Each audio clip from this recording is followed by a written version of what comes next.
नमस्कार मित्रों, मैं हूं श्री। आपका स्वागत है श्री KG2PG में। और मैंने आपको मित्र इसलिए कहा क्योंकि अब आप 10वीं कक्षा में आ गए हैं तो आप मित्र ही हैं। ठीक है, आज हम आपकी हिंदी की जो पहली कविता है आपकी किताब की, जो है साखी कबीर की, हम उसे पढ़ने जा रहे हैं। मैं इसके बारे में 2-3 बातें बता दूं कि ये कबीर ने लिखी है और कबीर माना जाता है कि 120 साल जिए थे। 1398 मतलब 1398 से 1518 मतलब 1518 तक। और ऐसा माना जाता है कि उनका बनारस मतलब काशी में जन्म हुआ था, जो बाद में बनारस हुआ, आज वाराणसी है। ठीक है, और ये जो भाषा इसमें प्रयोग हुई है वो पूर्वी जनपद की है। बहुत मधुर भाषा थी, बहुत अच्छी। आपको बहुत मजा आएगा मेरे साथ ये पढ़ के। ठीक है, तो बिना देरी किए चलो पढ़ते हैं। आपकी कविता की पहली 2 लाइनें हैं। ऐसी बाणी बोलिए मन का आपा खोई, अपना तन शीतल करे औरन को सुख होई।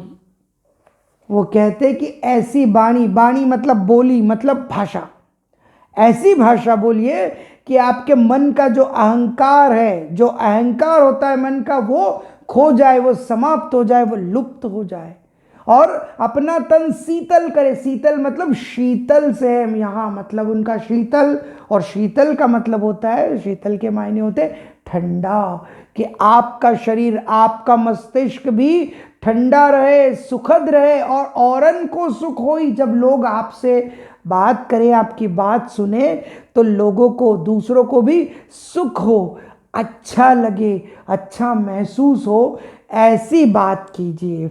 मतलब कवि ये कहते हैं। अच्छा, मैं आपको संदर्भ, प्रसंग और व्याख्या सिखाऊंगा, पर अभी थोड़ा सा बता देता हूं कि संदर्भ प्रसंग ये होता है, संदर्भ की प्रस्तुत पंक्तियां हमारी पाठ्यपुस्तक ये इसके साखी से ली गई है, इसके कवि वगैरह वगैरह है ना। और प्रसंग होता है कि इसमें कवि इस बात को दर्शा रहा है, और व्याख्या होती है उसके एक एक शब्द को। ठीक है, आप मुझे कमेंट कीजिएगा, मैं आपको व्याख्या भी बता दूंगा। आपको ज़रूरत पड़ेगी, एग्जाम आने वाली है, आप मुझे व्हाट्सएप नंबर इसमें दिया होगा, आप बताइएगा, आपको सारे के सारे नोट्स भेज दिए जाएंगे। मेरे पास है, जो पिछली परीक्षाओं में प्रश्न आए हैं उनके रिकॉर्ड्स हैं, आपको मिल जाएंगे सैम्पल पेपर्स के। ठीक, चलिए, तो आप समझ गए कैसी बात कहते हैं वो, कि कैसी बात कहने को कहते कि ऐसी बाणी बोलिए मन का आपा खोई। ठीक है, आप अपना तन शीतल करे और उनको सुख होई। आप ऐसी भाषा बोलिए कि मन का अहंकार जो है वो समाप्त हो जाए, और आप खुद भी ठंडे रहे, स्वस्थ रहे, अच्छे रहे, और लोगों को आपसे बात करने में सुख हो, बुरा ना लगे। दूसरी, कस्तूरी कुंडली बसे मृग ढूंढे बन माही, ऐसे घटी घटी राम है दुनिया देखे नाही। वो कहते हैं कि जिस प्रकार कस्तूरी मृग की कुंडली में होती है, मतलब कि जो कस्तूरी होती है, मृग मतलब हिरण, कुंडली मतलब उसकी नाभि, जिस तरह से कस्तूरी, जो सुगंधित कस्तूरी उस मृग की, उस हिरण की नाभि में ही बसती है, जिसे वो पूरे जंगल में दौड़ दौड़ के ढूंढती है, भटकती है, उसी तरह से ऐसे घटी घटी राम है। घटी घटी राम है मतलब कण कण में राम है, हर जगह राम है, दुनिया देखे ना। ये तो आप समझ गए होंगे। ठीक है, ऐसे ही हर कण में ईश्वर है। राम का मतलब प्रभु है, ईश्वर है। आप जिसकी पूजा करते, जिसे मानते, वो जिसने सृष्टि बनाई है, वो राम एक प्रतीक है उस नाम का। राम का नाम एक प्रतीक है, आप उसे राम कह सकते हैं। कि इसी तरह से हमारे ईश्वर कण कण में विराजमान है, परंतु लोगों को दिखाई नहीं देता है। वो कहीं और जगह ढूंढते रहते, यहां जाए वहां जाए, उस दूर मंदिर गए 1000 किलोमीटर, वो 2000 किलोमीटर दूर जाते। आपके मन में भी राम है, आपके घर में भी राम है। ठीक है, आप समझ गए पंक्तियों का मतलब, कि कस्तूरी कुंडली बसे मृग ढूंढे बन माही। कस्तूरी जो है खुद उसकी नाभि में बसती है, लेकिन जिस तरह से हिरण उसे पूरे वन में ढूंढता है, पूरे वन में भटकता है, उसी तरह से हर कण में, कण कण में, हर जगह पर ईश्वर है, परंतु ये दुनिया वाले लोगों को नहीं दिखता है, वो इसको इधर उधर ढूंढते रहते हैं। जब मैं था माफ कीजिएगा, सॉरी, जब मैं था तब हरि नहीं, अब हरि है मैं नहीं। जब मैं था तब हरि नहीं, अब हरि है मैं नहीं। सब अंधियारा मिटी गया, जब दीपक देखा माही। जब मन में अहंकार था, मैं का भाव था, तब ईश्वर नहीं था। मतलब वो कहते कि जब तक मन में अहंकार होता है तब तक ईश्वर नहीं बसते मन में, और जैसे ही ईश्वर बस गए, अहंकार की आवश्यकता क्या है, अपने आप ही अनायास ही खत्म हो जाता है। तो कहते हैं कि जब मन में अहंकार था तब तक हरि नहीं थे, मतलब प्रभु नहीं थे, ईश्वर नहीं थे, और जैसे ही मन में ईश्वर का वास हुआ, प्रभु आए, तो अहंकार स्वतः ही चला गया और सब अंधियारा मिटी गया, जब दीपक देखा माही। सारा अंधियारा, सारा अहंकार और अज्ञान रूपी अंधियारा सारा समाप्त हो गया, जैसे ही प्रभु श्री राम, प्रभु हरि, ईश्वर, जो ईश्वर रूपी प्रकाश जैसे ही मन में आता है, सारा अंधियारा, सारा अज्ञान, सारी अज्ञानता समाप्त हो जाती है। उनका अंधियारे से मतलब अज्ञानता से है, अहंकार से, कि वो सारी नष्ट हो गई जैसे प्रभु रूपी प्रकाश मन में आया। आ गया समझ में? अगला, सुखिया सब संसार है, खाए अरु सोवे। दुखिया दास कबीर है, जागे अरु रोवे। वो कहते हैं कि सारा संसार जो है वो बड़ा सुखी है, वो खाता है और सोता है। मतलब उनका मतलब ये है कि वो कहना ये चाहते हैं कि सारा संसार जो है अपने जो दिनचर्या के काम है वो करके भूल गया है, वो ईश्वर को नहीं देख रहा है। यहाँ जो लाइनों में नहीं लिखा है वो उनका मतलब है दुखिया दास कबीर है, जागे अरु रोवे। यहाँ आपको ये दिखाई दे रहा है कि सारा संसार सुखी है, खाता है और सोता है, और दुखी जो है दास कबीर है, जो जागता है और रोता है। उनका मतलब ये है कि ये जो संसार है ये अपने दिनचर्या के कार्यों में ही खो गया है। ये अपने काम करता है और खाता है और सो जाता है और सुखी है।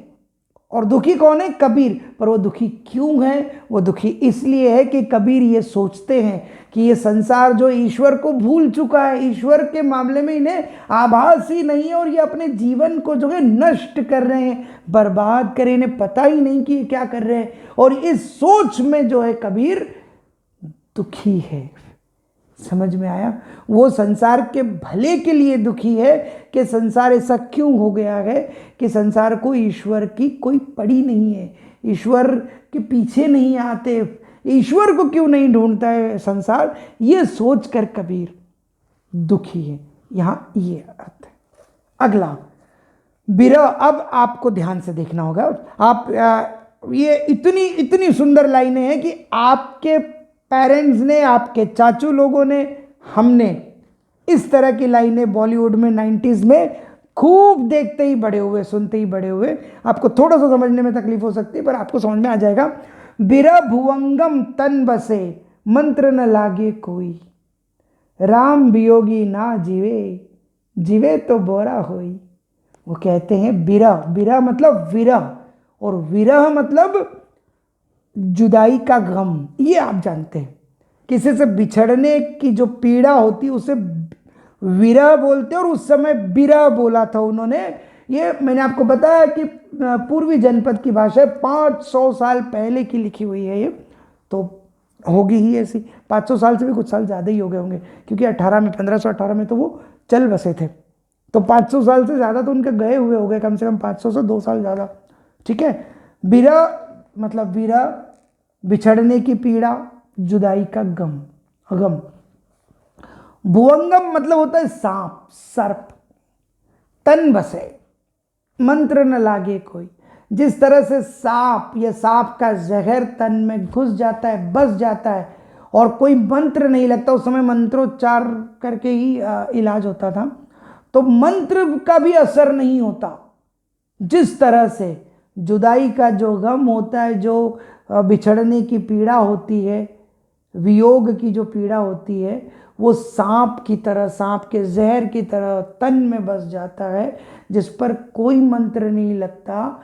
ठीक उसी प्रकार राम वियोगी ना जीवे, जीवे तो बोरा होई। ठीक उसी प्रकार जो अपने प्रभु से, राम से, अपने ईश्वर से वियोगी मतलब बिछड़ जाए, जो अपने प्रभु से बिछड़ जाए, वो जीवित नहीं रह सकता, वो जिंदा नहीं रह सकता, ही कैन नॉट लिव।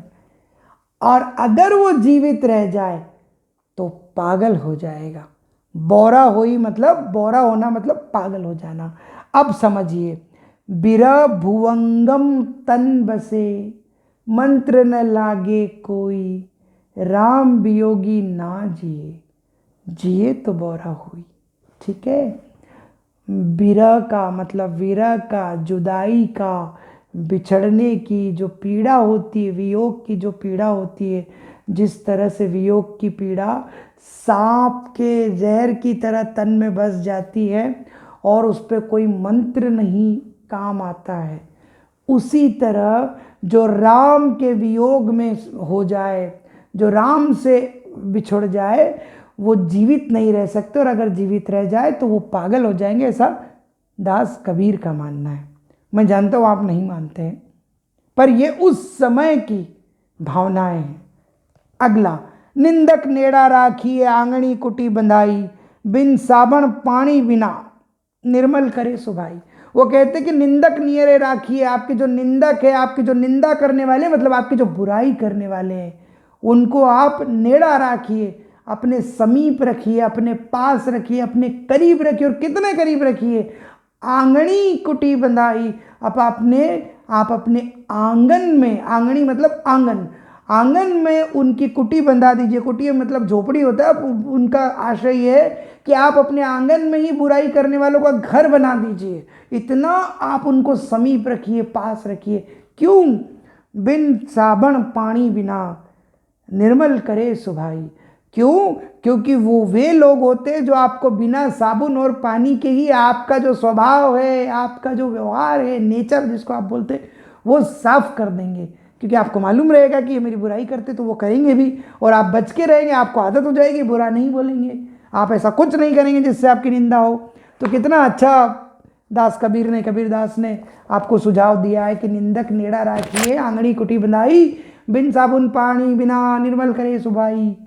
मतलब सुभाई मतलब निंदक को, जो आपकी बुराई करते हो, उनको आपके पास रखिए, और उनको इतना समीप रखिए, इतना पास रखिए कि अपने घर के आंगन में ही उनका घर बना दीजिए। और ये इसलिए कीजिए क्योंकि यही वो लोग हैं जिनके कारण आप बिना साबुन और पानी के भी स्वच्छ हो जाएंगे, आपका स्वभाव स्वच्छ हो जाएगा, आपका व्यवहार अच्छा हो जाएगा। अगला, पोथी पड़ी पड़ी जग मुआ, पंडित भया न कोई, एके आशीर पीव का पढ़े सो पंडित होई। पोथी पढ़ पढ़ जग मुआ, पंडित भया न कोई। पोथी पढ़ पढ़ के कई लाखों लोग, करोड़ों लोग आज तक आए, पोथी पढ़ पढ़ के मतलब किताबें पढ़ पढ़ के वो ज्ञान प्राप्त कर करके मर गए, आज तक कोई पंडित नहीं हुआ है उनके हिसाब से।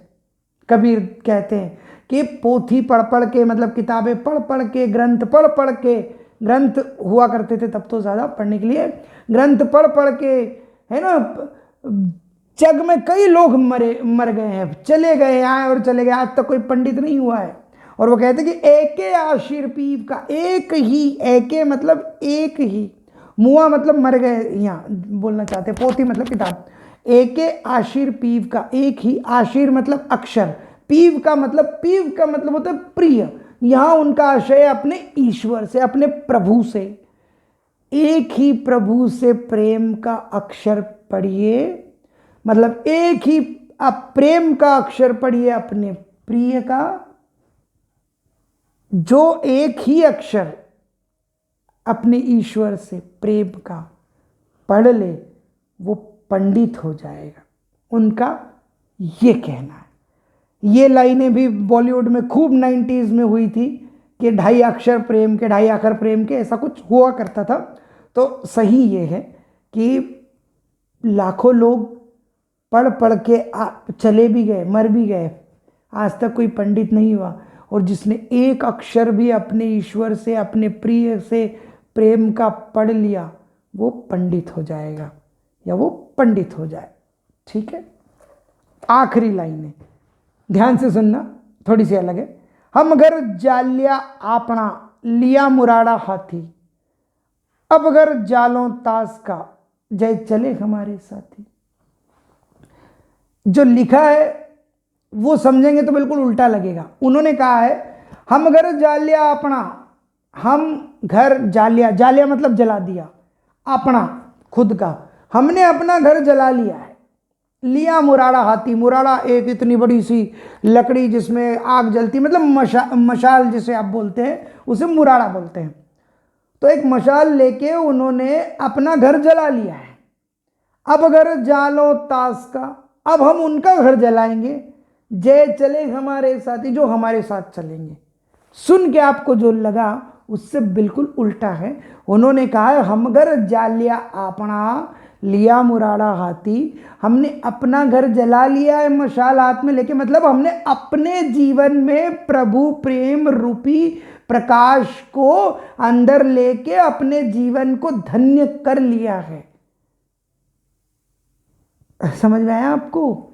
लिया मुराड़ा हाथी मतलब इस प्रेम भक्ति की मशाल को लेके हमने अपने जीवन को तार लिया है, अच्छा कर लिया है। अब अगर जालों ताश का, जय चले हमारे साथी। अब हम उनको भी इसके लिए मदद करेंगे, उनकी सहायता करेंगे, उसे बताने की कोशिश करेंगे जो हमारे साथ चलेगा। मतलब कबीरदास के हिसाब से उन्होंने प्रभु भक्ति को करके अपने जीवन में प्रकाश पा लिया है, और अब वे उन सब लोगों को इस प्रेम रूपी प्रकाश, प्रभु के प्रेम रूपी प्रकाश से अवगत कराएंगे, जो उनके साथी बनेंगे, जो उन्हें फॉलो करेंगे। आपकी भाषा में यहाँ आपकी साखी ख़त्म होती है।